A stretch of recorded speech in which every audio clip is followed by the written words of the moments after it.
Hello बच्चों, good morning to all of you. Today we are going to discuss about plaster of Paris, which one is the last topic of our this chapter. तो plaster of Paris जिसको हम लोग short form में POPB कहते होते हैं, जो घरों में POP कराते होते हैं वो यही तो होती है बेसिकली। क्लियर है? तो यहाँ पर क्या है, अब यहाँ पर मेरा इसका फॉर्मूला क्या रहेगा? इसका फॉर्मूला है CaSO4 dot half molecule of water बेटा। क्लियर है? और इसका केमिकल नेम क्या रहेगा? इसका नेम होता है कैल्शियम सल्फेट हेमीहाइड्रेट।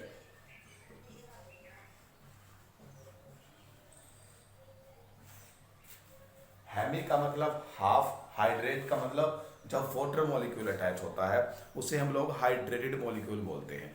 जब किसी मॉलिक्यूल के साथ अगर वाटर मॉलिक्यूल अटैच हो तो उसे क्या बोलते हैं हम लोग? हाइड्रेटेड मॉलिक्यूल कहते होते हैं। यहाँ पर हाफ मॉलिक्यूल है, दैट्स वाई हम लोग इसको हेमी हाइड्रेट भी कह सकते हैं। तो इसका नेम क्या रहेगा? Chemical calcium sulphate hemi hydrated. अब इसको प्लास्टर ऑफ पेरिस क्यों कहते हैं? क्योंकि हमको फर्स्टली ये जो प्लास्टर ऑफ पेरिस था हमें जिप्सम से ऑब्टेन्ड हुआ था, which was mainly found in the Paris, that's why it's name is plaster of Paris बेटा। क्लियर है? अब इसकी हम लोग प्रिपरेशन के ऊपर आते हैं। इसकी हमारी प्रिपरेशन क्या रहेगी? प्रिपरेशन में हम लोग जिप्सम लेंगे। जिप्सम का फॉर्मूला होता है calcium sulphate dot 2 water molecule यहाँ पर अटैच होंगे बेटा। क्लियर? इसका नाम क्या रहेगा मेरा? जिप्सम। तो ये मेरा जिप्सम है, इसको मैं क्या करूंगा बेटा? हीट करूंगा। और हीट भी कहां पर करूंगा? 100 डिग्री सेल्सियस के ऊपर। कहां पर हीट करना बेटा? 100 डिग्री सेल्सियस के ऊपर। तो जब मैं इसको 100 डिग्री सेल्सियस के ऊपर हीट करूंगा तो मेरा जो कैल्शियम सल्फेट के 2 वाटर मॉलिक्यूल थे उसमें से 1.5 वाटर मॉलिक्यूल रिमूव हो जाएगा और सिर्फ हाफ वाटर मॉलिक्यूल ही अटैच रहेगा कैल्शियम सल्फेट के साथ। क्लियर है मेरी बात यहाँ तक? तो यहाँ पर 1.5 वाटर मॉलिक्यूल रिमूव हो गया और हाफ वाटर मॉलिक्यूल इसके साथ अटैच रहा है। तो this one is called plaster of Paris. तो ये इसका आपका प्रिपरेशन मेथड रहेगा। यहाँ पर हीट करते समय इस बात का ध्यान रखना है कि आपका टेम्परेचर 100 डिग्री सेल्सियस रहे, इससे अबव नहीं होना चाहिए। अगर इससे अबव हो गया आपका टेम्परेचर, क्लियर है, अगर टेम्परेचर आपका 100 डिग्री सेल्सियस से अबव रहेगा बेटा, तो उस केस में क्या होएगा? जो जिप्सम के साथ दोनों के दोनों वाटर मॉलिक्यूल अटैच है वो दोनों के दोनों रिमूव हो जाएंगे। क्लियर है? यानी कि जो पहले हाफ वाटर मॉलिक्यूल रह रहा था वहां पर अब वो भी नहीं बचेगा, यानी कि दोनों के दोनों वाटर मॉलिक्यूल रिमूव हो जाएंगे और हमारे पास ओनली कैल्शियम सल्फेट बचेगा। क्लियर है? इसके पास हाफ वाटर मॉलिक्यूल जो पहले 100 डिग्री सेल्सियस पर हीट करने पर बच रहा था अब यहाँ पर वो नहीं रहेगा, वो भी रिमूव हो जाएगा। तो अब ये प्लास्टर ऑफ पेरिस नहीं रहा बेटा, हम लोग इसको डेड प्लास्टर ऑफ पेरिस बोल सकते हैं या फिर बर्न प्लास्टर ऑफ पेरिस। अब ये प्लास्टर ऑफ पेरिस की तरह से काम नहीं कर पाएगा, ये बिल्कुल श्योरली थिंक है। तो यहाँ पर अब इस बात का आपको बिल्कुल केयरफुली ध्यान रखना पड़ेगा कि जो आपका टेम्परेचर है प्रिपरेशन करते समय, जिप्सम को जब हीट करते हो प्लास्टर ऑफ पेरिस की प्रिपरेशन के लिए, तो आपका temperature should be 100 degree Celsius. Clear है? Not above 100 degree Celsius. If temperature is more than 100 degree Celsius then plaster of Paris not form. तो उस केस में प्लास्टर ऑफ पेरिस नहीं बन पाएगा। क्या बन जाएगा? आपका डेड प्लास्टर ऑफ पेरिस बन जाएगा या फिर बर्न्ड प्लास्टर ऑफ पेरिस बन जाएगा। अब यहाँ पर ना ये मैंने जो फॉर्मूला मेंशन कर रखा है calcium sulphate CaSO4 dot half H2O, ये प्लास्टर ऑफ पेरिस का फॉर्मूला है। एक्चुअली में यहाँ पर आपको क्या दिख रहा है?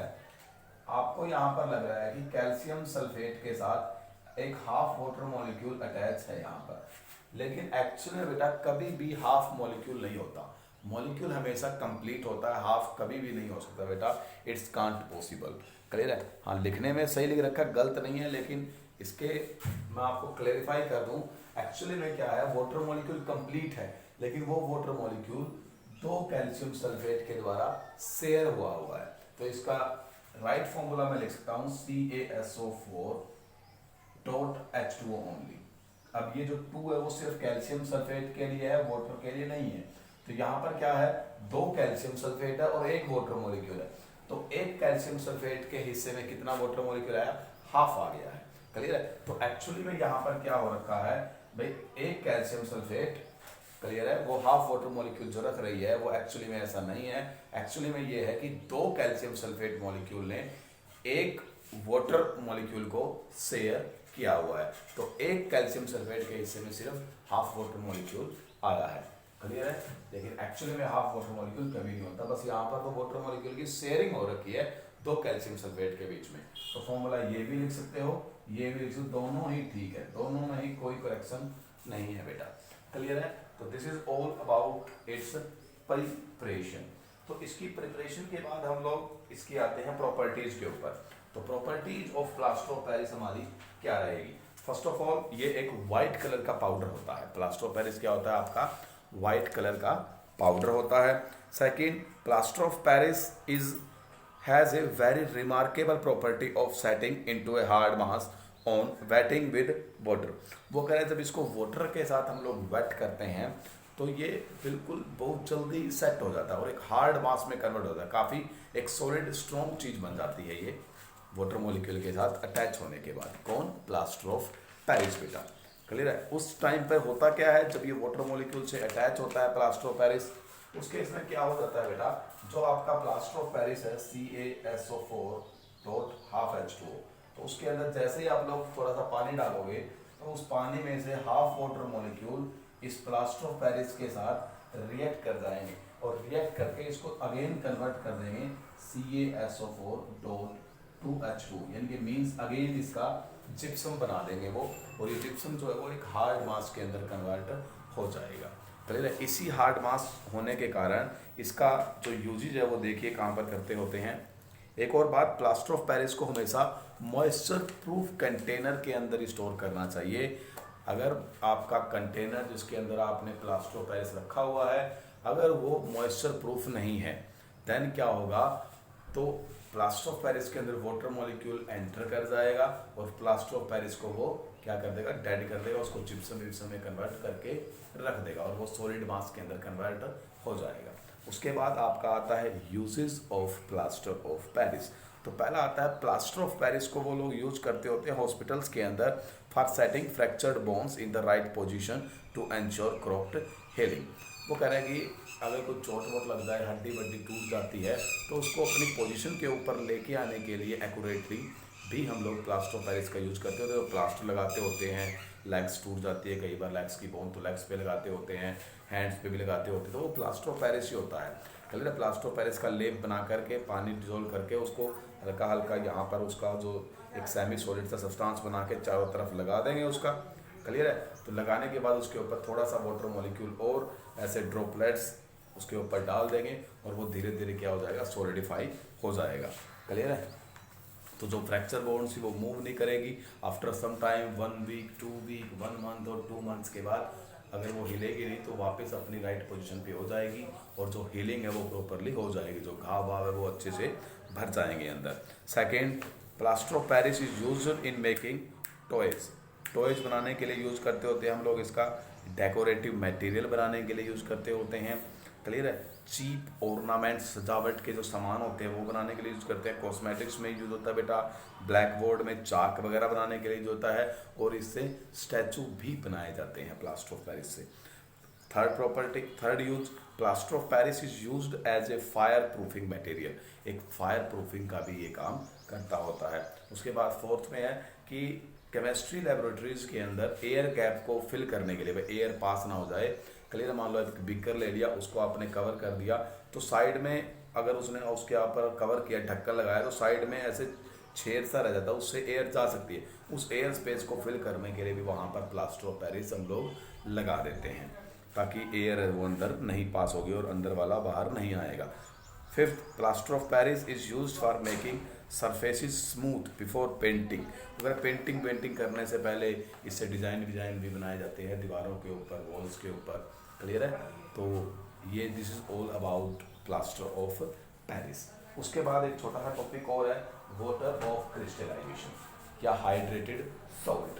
तो बेटा जो फॉर्मूले के अंदर जिप्सम है, ये जिप्सम के अंदर ये वाटर मॉलिक्यूल है यहाँ पर, तो ये 2 वाटर मॉलिक्यूल इसकी स्ट्रक्चर का पार्ट है, क्लियर है। अब जो वाटर मॉलिक्यूल किसी भी कंपाउंड का, किसी भी सोल्ट का स्ट्रक्चर का पार्ट होते हैं, उस वाटर मॉलिक्यूल क्या बोलते हैं, क्रिस्टलाइजेशन वाटर कहते होते हैं। क्या कहते होते हैं बेटा, क्रिस्टलाइजेशन उसको वाटर कहते होते हैं। अब जितना लिख रखा है यहाँ पर 2 लिखा हुआ, तो 2 वाटर ऑफ क्रिस्टलाइजेशन रहेंगे यहाँ पर मेरे। इसको हाइड्रेटेड सोल्ट भी बोल सकते हो आप लोग, क्या कहते हो, हाइड्रेटेड। अब इसके ऊपर अगर हीट डाल दी जाए, हीटिंग का इसके ऊपर क्या इफेक्ट रहेगा, अगर इसको हीट कर दिया जाए बेटा तो क्या हो जाएगा, वही सेम प्रोसेस होगा।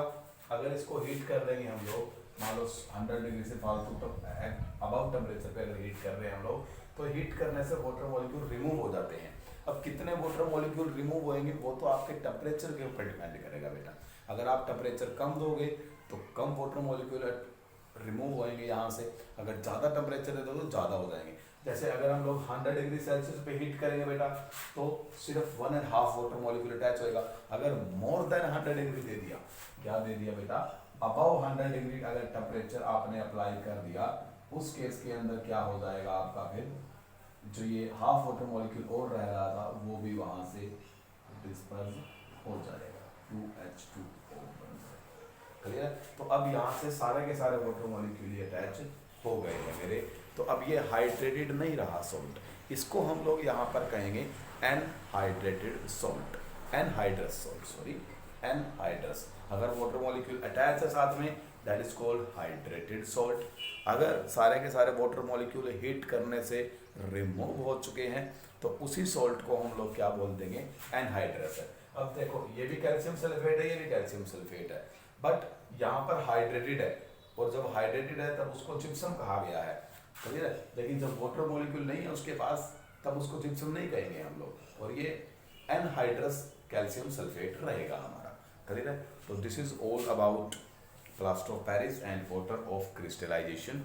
ये जो 2 वाटर मॉलिक्यूल है इन्हें वाटर ऑफ क्रिस्टलाइजेशन हम लोग कहेंगे। यहाँ पर 2 वाटर मॉलिक्यूल, यहाँ पर 5 होता तो 5 वाटर मॉलिक्यूल होते, क्रिस्टलाइजेशन के अगर 10 होता तो 10 वाटर मॉलिक्यूल होते। वो तो साल्ट टू सोल्ट वेरी करेगा, अब कौन सा सोल्ट है उसके साथ कितने वाटर मॉलिक्यूल अटैच होंगे, वो अलग अलग कंडीशंस होती है हमारी। तो यहाँ पर हमारा ये सेकंड चैप्टर कंप्लीट होता है बच्चों। उसके बाद हम लोग, इसकी वर्कशीट आ गई है, 3rd वर्कशीट, इसको आप लोग करेंगे अच्छे से। मैंने पहले ही ग्रुप में सेंड कर रखा है इसका सॉल्यूशन, तो उसको पढ़िएगा, अच्छे से करिएगा और अपनी नोटबुक्स कंप्लीट करिए। तीनों वर्कशीट आपकी नोटबुक में अच्छे से राइट डाउन होनी चाहिए। तो have a nice day all of you.